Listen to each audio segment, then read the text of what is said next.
Elena Voss had spent 6 years carrying trays, pouring wine, and pretending to be invisible. She was good at it, maybe too good. The Iron Vale Royal Court was the kind of place that swallowed people whole. Its walls were made of black stone that seemed to absorb light rather than reflect it.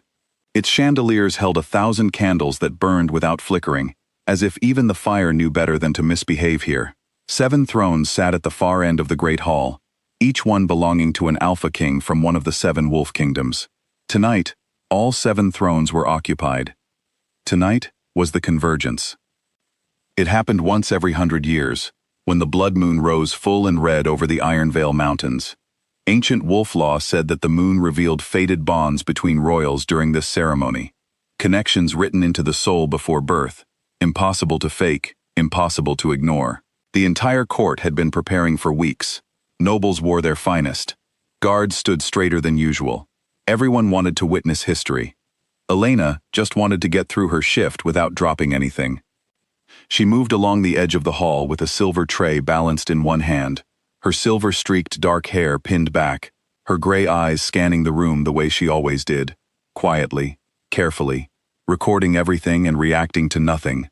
She had learned early that court attendants who reacted to things got noticed, and getting noticed in a place like this was never truly safe. The ceremony began at midnight. The 7 kings rose from their thrones. The candles dimmed on their own. A deep, resonant sound, not quite music, not quite wind, moved through the hall, and every wolf in the room felt it in their chest like a second heartbeat waking up. Elena felt it too, which she found strange, because she was not supposed to feel anything. She was not royalty. She was not even a ranked member of any pack. She was a border girl with no lineage worth mentioning, hired as a court attendant because she was quiet and reliable and never caused problems. But the sound moved through her differently than it moved through the others. It did not just wake something up. It pulled. She told herself to ignore it. She took 3 steps toward the far wall, intending to set down her tray and stand quietly until the ceremony was over. She did not get 3 steps. The pull became a snap. It was not painful. It was worse than painful. It was undeniable. It was the feeling of every cell in her body suddenly knowing which direction north was, and that direction was pointing directly at the center of the room, directly at the tallest figure standing among the 7 kings. Alpha King Darius Ashvale.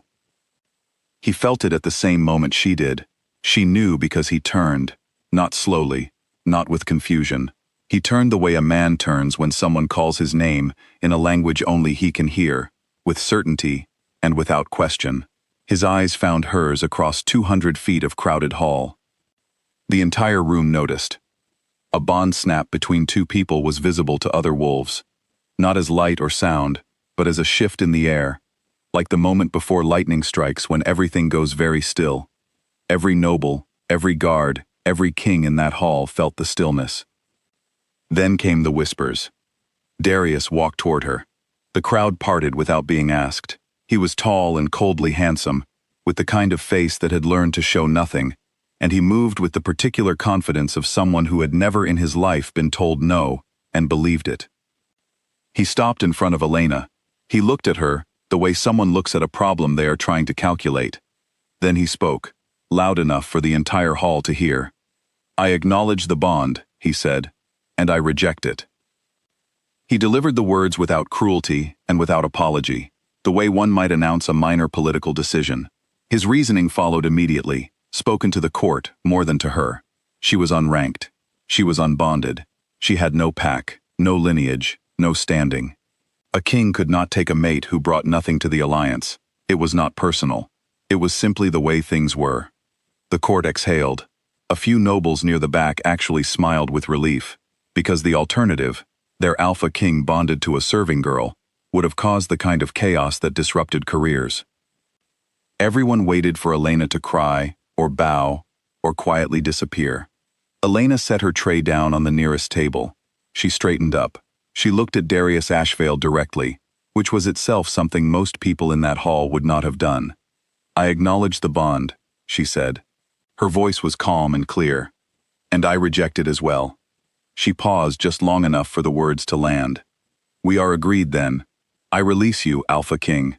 The silence that followed was a different kind of silence than before.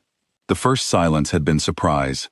This one was something closer to shock, because no one, in the history of the Iron Vale court, in the memory of any wolf present, in any story passed down through 7 generations of royal record, had ever spoken those words back to Darius Ashvale.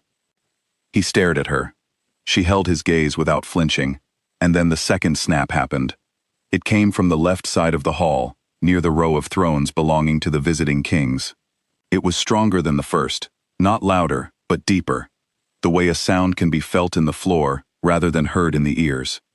Several wolves near the source actually stepped back. Elena turned. King Kalen Morrow had not moved from his position yet. He was standing very still, like a man trying to hold a door closed against something very large on the other side. He was not as polished as Darius. His dark hair was slightly longer, his jaw carried a scar along the left side, and he wore his crown the way a soldier wears a helmet, as a practical object rather than a symbol of importance. He ruled the Northern Wolf Kingdom, the coldest and most isolated of the 7, and he had come to the convergence as a political formality, not expecting to participate. His wolf, however, had other plans. The shift happened gradually, and then all at once. Kalen's eyes, which were dark brown, went to a deep and luminous gold. His shoulders dropped slightly, not in defeat, but in the way a very large animal settles its weight before it moves. He crossed the hall without rushing, without looking at anyone else, and without stopping, and he walked directly to Elena and stood in front of her. His wolf made a sound. It was low, and it was quiet, and it moved through the walls of the hall like sound moves through water, felt everywhere at once. The chandeliers, which had not moved all evening, swayed slightly. 3 of the candles went out. Every wolf in the room recognized what that sound meant. It was a claim, not an aggressive one, not a territorial declaration of ownership. It was something older than that, a recognition, a wolf saying to the world, "This is mine, and I am hers, and the moon agrees." Kalen's eyes came back to their normal color slowly. He was breathing carefully. He looked at Elena the way a person looks when they are aware they have just done something enormous in front of a very large audience, and he said, quietly, meant only for her, "You don't have to accept this either." Elena looked at him for a long moment. She had spent 6 years being invisible. She had spent 6 years making herself small and unremarkable, and easy to overlook. She was very good at reading rooms, and what she read in this one was chaos. Darius was still standing nearby, and his face had changed, still controlled, but the control was working harder now. The 6 other kings were exchanging looks that contained entire political conversations. The nobles were whispering in clusters. 2 council members were already moving toward the doors. And at the center of all of it stood Elena, with a rejected bond behind her and a claimed one in front of her, and no idea why any of this was happening to a girl who had spent her morning polishing silverware. "I haven't decided yet," she told Kalen. He nodded once, as if that was a perfectly reasonable answer.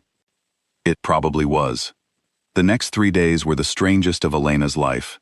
She was moved out of the attendants' quarters and into a set of rooms in the court's inner wing, which was explained to her as protective custody, and felt more like everyone wanted her somewhere they could monitor.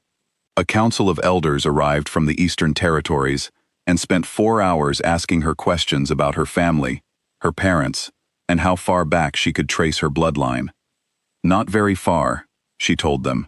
Her mother had died when Elena was 4. Her father before that, she had been raised by an elderly woman on the border who she had assumed was a distant relative. The woman had died when Elena was 17 and had left her with a small amount of money, a warning to stay unremarkable, and no further explanation. The council members exchanged looks when she described the elderly woman. Then they excused themselves and spent another 2 hours arguing quietly in a hallway. What they told her afterward rearranged everything she thought she knew about herself. The elderly woman was not a distant relative. She was an elder of the old court, one of the last living members of a circle that had existed before the 7 kingdoms were divided. And Elena was not a low-ranking border girl with no lineage. She was the last living descendant of the Wolf sovereign bloodline, the only line in recorded history capable of holding a bond with more than one Alpha King simultaneously. because the sovereign bloodline was not part of any single kingdom. It belonged to all of them. Her low rank, her border placement, her invisibility, none of it was accidental. The elder had hidden her deliberately, because the existence of a living sovereign descendant would destabilize the political structure that the seven kings had spent generations building. Elena had not known. She sat with this information for a long time. Then she asked for a copy of the old legal texts. Darius came to see her on the second evening. He was different in private, not warmer exactly, but more direct, less performative. He acknowledged that his public rejection had been political in nature, and that the situation had changed now that her identity was known. He was careful with his words, choosing each one precisely, and he made it clear, without quite saying it, that he was open to reconsidering. Elena listened to everything he said. Then she asked him one question. If I had accepted the bond that first night, before anyone knew who I was, what would you have done? He was quiet for a moment. The same thing, he said finally. She appreciated that he did not lie. It did not make her feel better, but she appreciated it. Kalen did not come to make a case for himself. He came at 3 in the morning, which she suspected was not calculated, but simply the hour when he stopped being able to sleep. He knocked instead of arriving unannounced, which no one else had done. When she opened the door, he was leaning against the wall across the hallway, looking tired and mildly inconvenienced by his own feelings. I wanted to say, he started, then seemed to reconsider the sentence entirely. The claim my wolf made was not something I planned. I am not asking you to treat it as an obligation. You said that already, she told him, in the hall. I know. I wanted to say it again without 200 people listening. She leaned against her own doorframe and looked at him. He looked back. Neither of them said anything for a while, and the silence was not uncomfortable. Why did you come to the convergence? She asked eventually, if you weren't expecting to participate. Political attendance, show of unity, the usual. He paused. The Northern Kingdom has been isolated a long time. My advisors felt it was important to appear cooperative. And now? Now my wolf has claimed a sovereign descendant in front of every king on the continent. So cooperation may be a generous description of how this is going. She almost smiled. Almost. The War Council meeting happened on the third day, and it was exactly as complicated as Elena had expected. Representatives from all 7 kingdoms were present. Darius's advisors argued that his bond had occurred first, and therefore carried precedence. Kalen's council argued that a public wolf claim, witnessed by royals, superseded a rejected bond under old law. 2 other kings who had no stake in either argument began offering opinions anyway, because power vacuums made everyone nervous, and everyone wanted to position themselves near whatever the solution turned out to be. Elena sat at the table because someone had finally thought to invite her. She let them argue for 40 minutes. She counted. Then she placed both hands flat on the table and said, clearly and without raising her voice, I am not a kingdom. Please stop negotiating my borders. The room went quiet. I am a person, she continued. I was not consulted when my identity was hidden from me. I was not consulted when a bond was publicly rejected on my behalf before I could speak. I was not consulted when a claim was announced in front of the entire court. She looked around the table steadily. So I am consulting myself now. She had spent the previous night reading the old legal texts. She had found what she was looking for on the 240th page. The sovereign right of assembly was ancient enough that most of the people in the room had never heard of it. It allowed the last living member of the sovereign bloodline to call a formal trial, not to determine who held a bond, but to determine the leadership structure of the 7 kingdoms going forward, with the sovereign casting the deciding vote. She invoked it. Darius looked at her for a long, still moment. Then he said, with something that was not quite admiration but was adjacent to it, I underestimated you. Yes, Elena said simply. You did. The trial was held 2 days later, in the same great hall where everything had begun. Kalen won the final round. Not because his wolf was stronger or his claim older, but because when the Elder Council asked both kings what they would sacrifice for the good of the 7 kingdoms, that they would give up for nothing else, Darius answered with power, which was the correct political answer, and Kalen said Elena's name, not as possession, but as his reason for everything, the thing he would protect, even at the cost of his own throne. The council did not know how to score that answer. Elena did. She cast her sovereign vote not for either king, but for a restructured council of 7, ending the single ruler system entirely. Every king kept his own kingdom. No single person ruled the others. It passed by 2 votes, and the arguing that followed lasted until nearly dawn. Afterward, when the hall was emptying, and the court was still buzzing with the aftershock of everything that had changed in 72 hours, Elena found Kaelin on the balcony of the high tower, looking out over the mountains. She stood beside him. Neither of them spoke for a while. "I didn't accept the claim," she said eventually. "I know. But I would like to start somewhere." She kept her eyes on the mountains. "As equals. And find out if what the moon said is something we actually choose." He turned to look at her.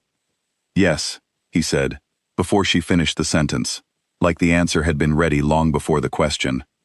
She nodded once. Then she looked back at the mountains, where the blood moon was finally fading, pulling back behind the horizon as morning came.